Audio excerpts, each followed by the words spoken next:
to go a4, a5. Yeah, absolutely. It seems like Hans We're does not have a literally clear back plan on. here. Bishop c7. Suddenly, out of nowhere, they're playing a decider.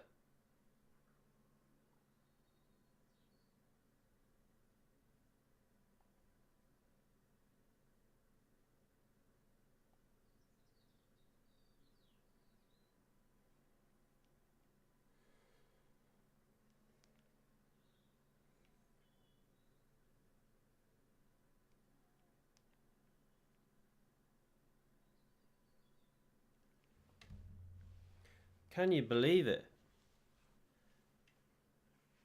Can you believe it? We're into game 19 here. We're into game 19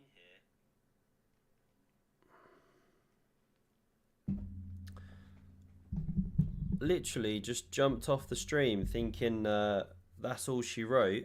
Yeah, and then this is live. This is live right now. It's the deciding game. So they are playing a game 19. I thought that was done and they were just playing to a draw. I should have stayed with it longer. But what do you know? They're playing a decider. Okay, hands is black. I got no clue what happened already, but we're just going to go with it here. Whoa, he's got a nice attack. This looks very dangerous for white.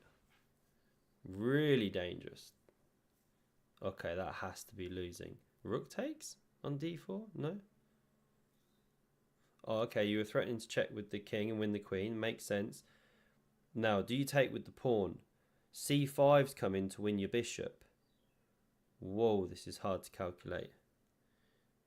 Whoa, d4 was actually a great move by Dubov. This is not easy. I wouldn't... Do you just play... Oh, he just goes for the mating attack. c5, queen h4, pawn takes bishop. I guess you go queen h2 check, king f3. Do you bring the other rook? Check. Yeah, and that would probably win a rook. Because you're going to win the rook on g3, right? So you have to step with that rook. That makes sense. The queen on c2 is covered, so you can't win a queen. You can't check from h1. Check from h2. King f1. Queen h1 check. King e2. You might be running out of pieces, yeah.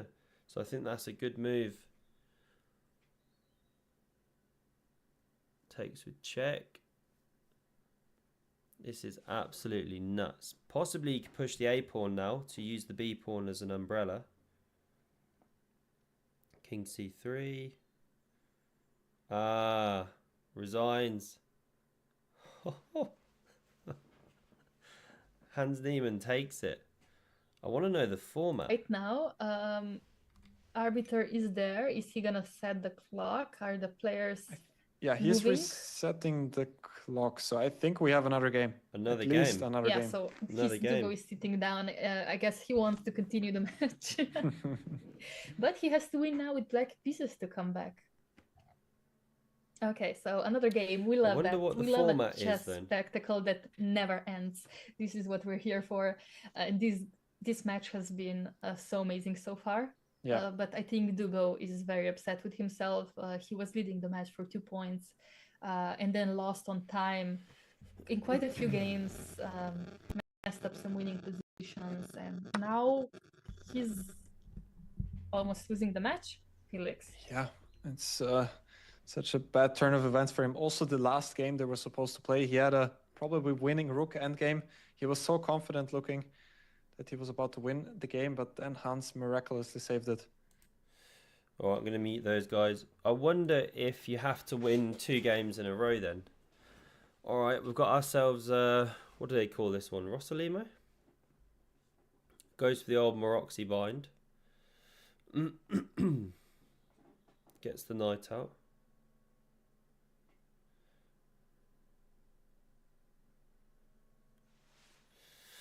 Wow. High level of drama. So Dubov's going to try and play on the dark squares. I heard Yasser Serwan say as well, when you have these Maroczy bind positions, typically black wants to trade some minor pieces.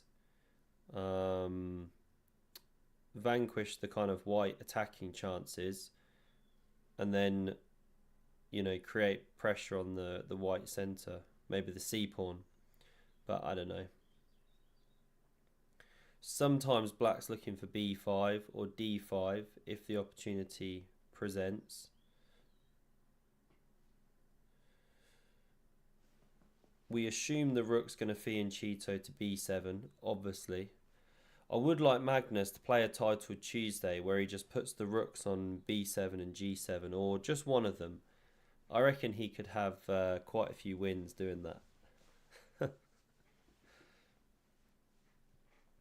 God, Dubov's looking pretty pumped. Look at the veins in those biceps. Blimey. Bro's been doing his calisthenics. He has been rook lifting hard, clearly. There we go, D5 break. If you can do that, you're usually chilling. Like chill the Ren. Do you go knight E4? Sacrifice a pawn. You probably go knight E4 him. Or maybe knight D7. Yeah, you could go knight D7, but it starts getting really passive. So they often just give up a pawn. Plus then the C pawn is weak. But yeah, Dubov does his calisthenics stuff. You know, I've shown that clip on the channel before where he's just doing a million muscle ups.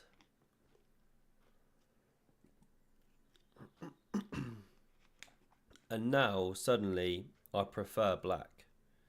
Because that F pawn's now looking overextended. You'd love to have it back on F2, really, to protect the king. What do you do here? Trade. I'm leaning towards trade the queens, because that queen just looks so dangerous when the king's exposed. But I don't know. I'm not a good enough player to know if that's really a genuinely good move. But but then the F pawn's weak. Can you get away with G3, but then Rook C2?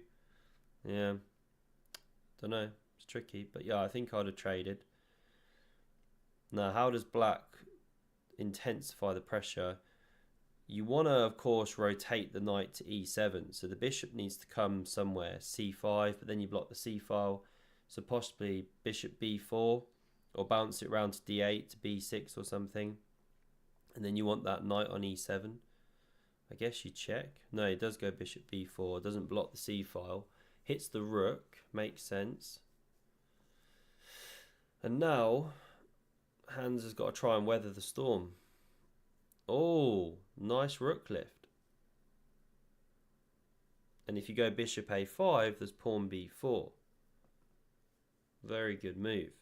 If you check from C5, then there's bishop E3. And that's probably a good trade for white. You know, that's such a dangerous dark squared bishop.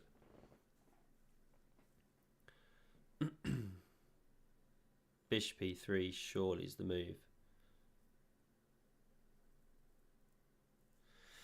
Thing is, the black knight's not doing much now, but it's going to get dangerous once it bounces round.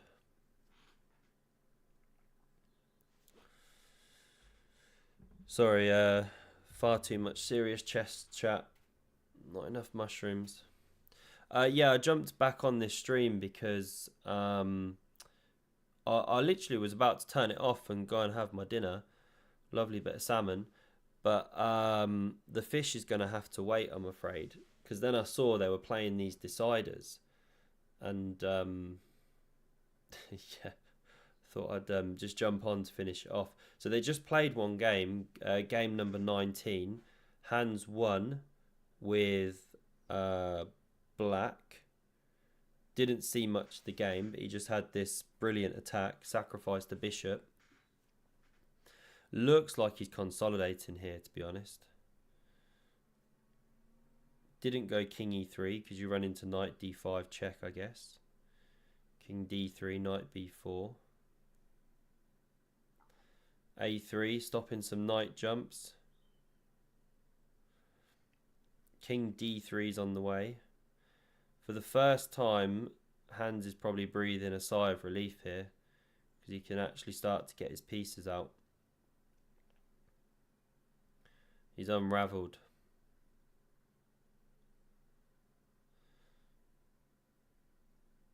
And you want to activate the white rook, but having said that, you don't want to let the black rook into c1 necessarily. Yeah, maybe he's maneuvering for knight c3, mess up the structure but open the rook. But I think white can just sit there, right? And it's difficult for black.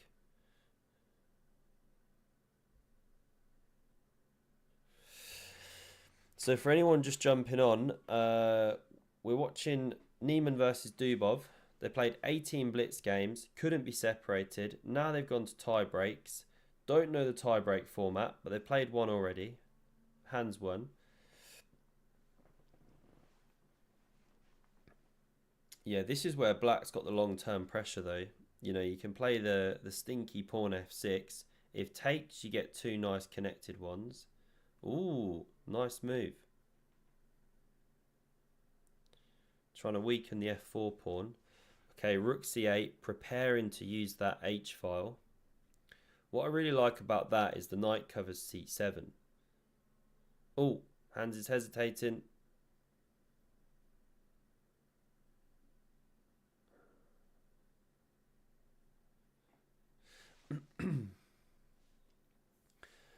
Yeah, no, I think I'll do a recap on some of these games, definitely.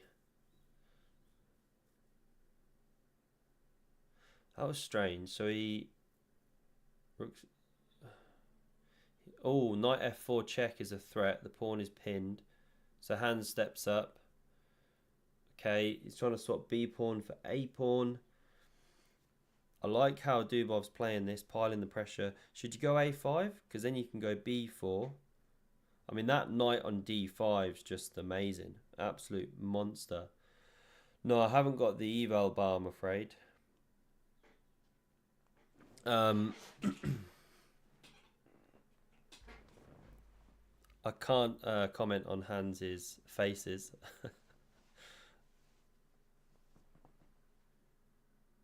Check. I like that move.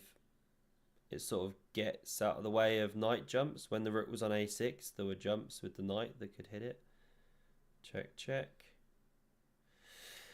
Now, we talk about the eval bar.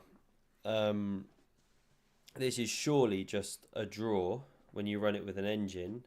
Oh, good move. If rook a4 was the nasty attack. Okay, he just swaps pawns. Yeah, this will definitely be a drawn game, I'd have thought.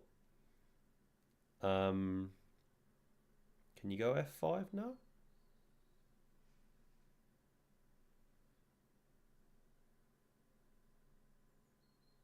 Wasn't quite checkmate. If you checked from the back rank, there was a king, an escape on d7. Yeah, so he pushes f5. Yeah, this is headed for a draw. So I wonder what that now means for the format. No, I'm not from Leicestershire, but close. I was born in Northamptonshire, and now I live in Bedfordshire.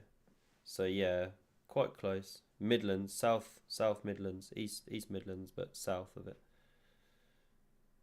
No way. Whoa, that pawn's getting a bit dangerous. Blimey. Oh! Oh, is it a draw? It's a draw. It's a draw. Oh, what does this mean? I'm going to bring the commentators to this back match. Wow. Could not be any better, I think. And it looks like we have a new winner, unless we are not informed of any new tiebreak regulations. Yeah, I think we have a new winner. I think it's 99% sure to say that we do, but we will see in a few seconds Has Hans if won? they're changing seats, but I don't think so. Yeah, the arbiter's not resetting the clock, so that's usually a good sign. Okay, I guess the match is over, but wow, Wow. what an exciting match, Felix. Looks like Hans has just Yesterday taken and it. today, and I didn't expect this turn of events at the end. Just beautiful finish by Hans. Yeah, absolutely. I mean, how it was going yesterday with Daniil winning 3 games in a row in the end of the day. And also Wow. today, Hans had sort of a bumpy Daniil got start, but then moped he just came back. by Moki Bear. And won game after He game. woke the moke. And Exactly. Woke the moke. in the end, really deserved win. And kudos to both players for giving us a great fight and a really enjoyable event to watch and also to commentate for us. Yeah, absolutely. I love commentating Blitz games. With Felix, with you, it's also very enjoyable. I learned so much. You give amazing insight. And Yeah, the guys, match stay looks for to be the over then. closing ceremony as well. Because the winner of the match actually No clue who is that guy is. getting a watch from Raketa Watch Factory. And that David Henderson Stewart is a managing director of the Watch Factory and is presenting this award. And yes, this is actually not any watch, you know, and here you go. Hans will open it right now. He looks very excited, actually. Yeah, I've not Yeah, seen I've never him, seen him so happy, not like seen an even after opening winning of a a gift game, like before. usually you never see it, but if it's a Raketa, Normally if it's it's a just a Raketa watch, handshake and a then, thank you, then, right? I mean, I mean, this is actually, he will show it. Oh, he's it's getting 3 watches. 3. Wow, this is amazing. He must be so happy. And this is actually not any Raketa watch. It's in collaboration Congratulations, with Hans. the Don't wear Russian your watch to a Museum in chess St. tournament, Petersburg. especially if you're playing Magnus You know? Carlsen. Yeah. Watch These out. are not any basic watches produced just in the factory, but a very, very special 2 gift. for him, 1 for Kramnik. Thank you so much, Raketa Watch Factory, for presenting a winner with something very, very memorable. Yeah, great finish to the event. We see the handshake, and what a nice present also, like to have a watch and such a prestigious one, such a nice one. It's a great way to great gift from the sponsor of this event. And we see Hans looking pretty satisfied, I would say, with the outcome of the match. Yes, exactly. Like Felix, Wow. if you got these There you watches go. as well, these are Congrats. actually some Hans watches that Takes down are Daniil. home to Malevich entire geometric circle. Did you know that? The black circle, the black cross, and the black square. I did not know that. So I guess maybe each of these watches is presenting a geometric cycle, actually, now that I think about it. Because there are 3 of them, and one is circle, one is square. She knows a one lot is about maybe watches. cross, you know? Again, that makes a lot of sense, huh? very memorable. Good job. Someone knows something around Would here. you be happy to be presented such an award after such a tough match? I would be. Absolutely, because it's Very also happy. something you remember. Like, of course, if you get a monetary prize, of course, you're also happy to win money. But things like this, they stick with you. You can wear them even on your arm. Yeah. True. Exactly. Like to have a watch, it's so classy. Chess is a very classy game, so an amazing gift for the winner. Probably Dubov is now even more upset for not winning the match. But again, wow, what an exciting match. I would like to thank both players actually for giving us... Okay. There you go. That's a wrap. Yeah, great match. Great match. It'd be nice to see Dubov play some more on Title Tuesday. I guess maybe because he's in Russia, it's too late Russian time for him to really play. Well, he could play the early one, I guess. Yeah, I don't know. Oh, no, yeah, he could because Nepo plays and stuff. So, no, I don't know. All right, I'm going to leave it there. Yeah, the score in the end was 10.5 to Niemann, 9.5 to Dubov. Went to tie breaks, and Niemann took it home with a win and a draw. All right, I'm gone for reals this time. I said I was gone last time, but then they went to tie break, so I jumped back. But I'm really jumping off. Cheers, everyone, and speak to you soon. Bye-bye.